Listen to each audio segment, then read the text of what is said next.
নমস্কার। সেদিন মা মামাবাড়ি থেকে ফিরে বলে, জানিস একটা দারুণ জিনিস খেয়ে এলাম, দেখাবি তোরা এই রান্নাটা তোদের চ্যানেলে? যারা আমার মাকে একটু চেনেন তারা জানেন যে মার এটা কতটা স্বভাব বিরুদ্ধ কাজ। কারণ মা জীবনেও কোনোদিনও আমাদের চ্যানেলে কি আনবো না আনবো সে বিষয়ে একটিও কথা বলেনি।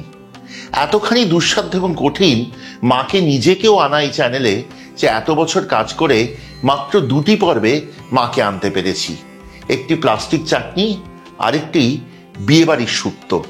তবে সেই 2টি পদও যে মায়ের ব্যক্তিগতভাবে সবচেয়ে পছন্দের 2টি পদ তেমনটি কিন্তু বলতে পারি না। ভেবে একটু খারাপই লাগলো যে সত্যি তো এত বছর ধরে এই চ্যানেল নিয়ে কাজ করছি, এত মানুষের পছন্দের পদ এনেছি, সবার পারিবারিক রান্না, লিখে যাওয়া রান্না, কিন্তু আমার নিজের মায়ের পছন্দের রান্নার একটিও সিরিজও করিনি, একটি রান্নাও তেমন আনিনি যেটি বলতে পারি এটা আমার মায়ের পছন্দের রান্না। এহেন মায়ের মাতৃ আজ্ঞা তো পালন করতেই হতো, তাই না? সেই জন্য এবার আনছি মায়ের পছন্দের একটি রান্না, আম পটল। চলুন শিখি।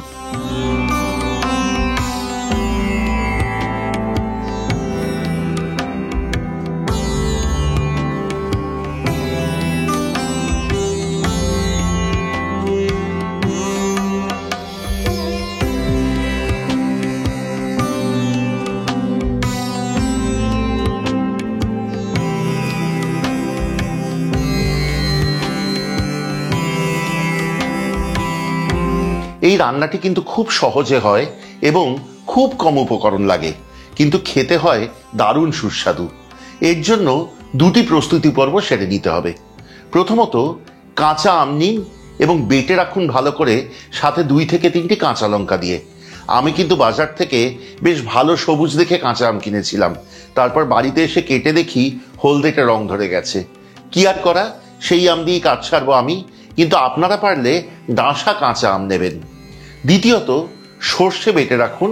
আমি এখানে সাদা এবং কালো সর্ষে সম পরিমাণে নিয়েছি, সাথে দিন অল্প নুন।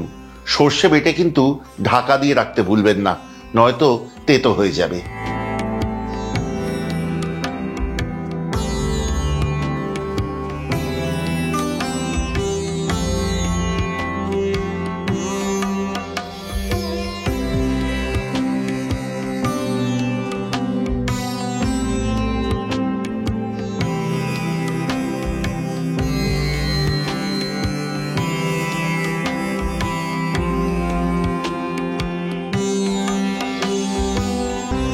এই রান্নার জন্য পটলের শির রেখে খোসা ফেলে দেবেন, তারপর লম্বা করে পটল আধখানা করুন।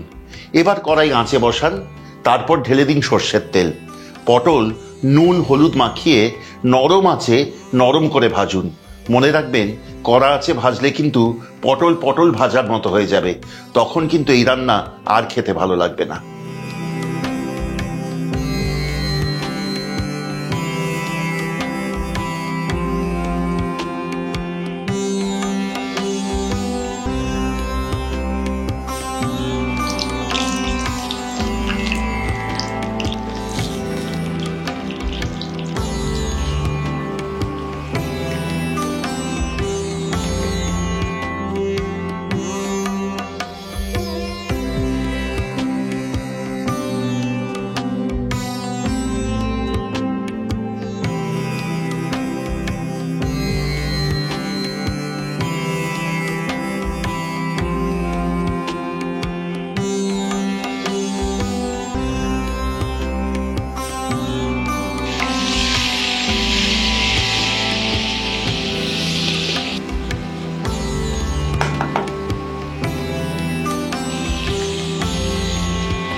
পটল সুন্দর সুসিদ্ধ হয়েছে এবং নরমও আছে।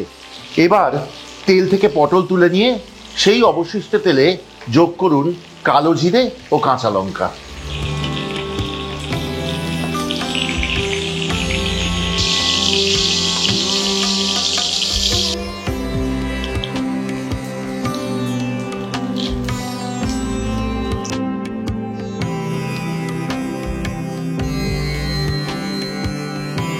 ভালো করে সমস্ত মিশিয়ে নিয়ে এবার যোগ করুন অল্প হলুদ এবং তার সাথেই অল্প জল।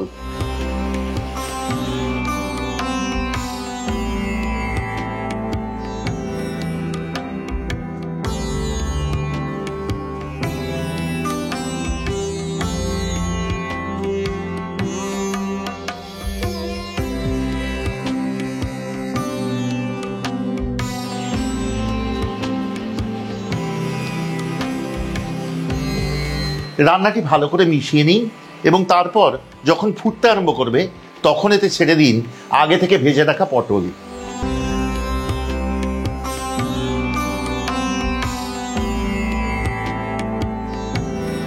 এইবার আঁচ কমিয়ে নিয়ে রান্নাটি হতে দিন পরবর্তী 3 থেকে 4 মিনিট।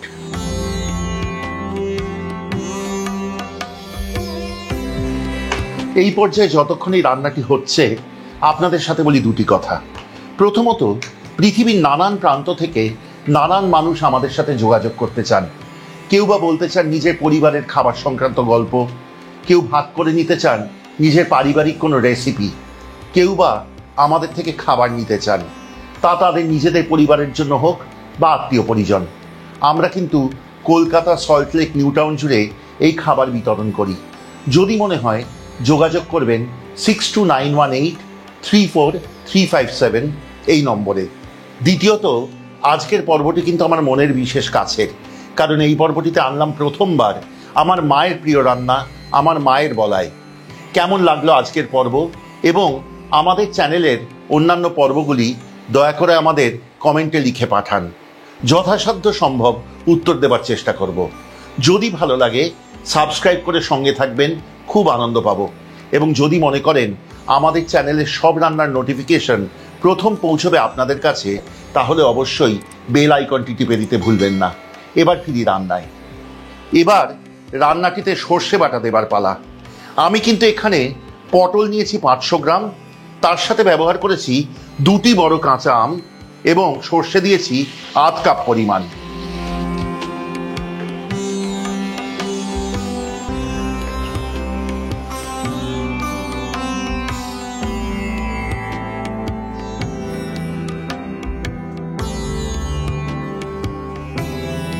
এইবার রান্নাটিতে যোগ করুন স্বাদ অনুসারে নুন, কিন্তু খেয়াল রাখবেন আগে আপনি পটল ভাজার সময় এবং সর্ষে বাটার সময় নুন দিয়েছিলেন। এই রান্না কিন্তু একটু টক মিষ্টি ভালো লাগে। আমি এখানে যোগ করব 2 টেবিল চামচ পরিমাণ চিনি, সাথে দিন ফালি করে রাখা কাঁচা লঙ্কা আরও। এইবার সবকটি উপকরণ ভালো করে মিশিয়ে নিন। রান্না কিন্তু এবার শেষ করার পালা। পাতে দেবার আগে ওপর থেকে ছড়িয়ে দেবেন কাঁচা তেল এবং এই রান্না অবশ্যই পরিবেশন করবেন গরম ভাতের সাথে।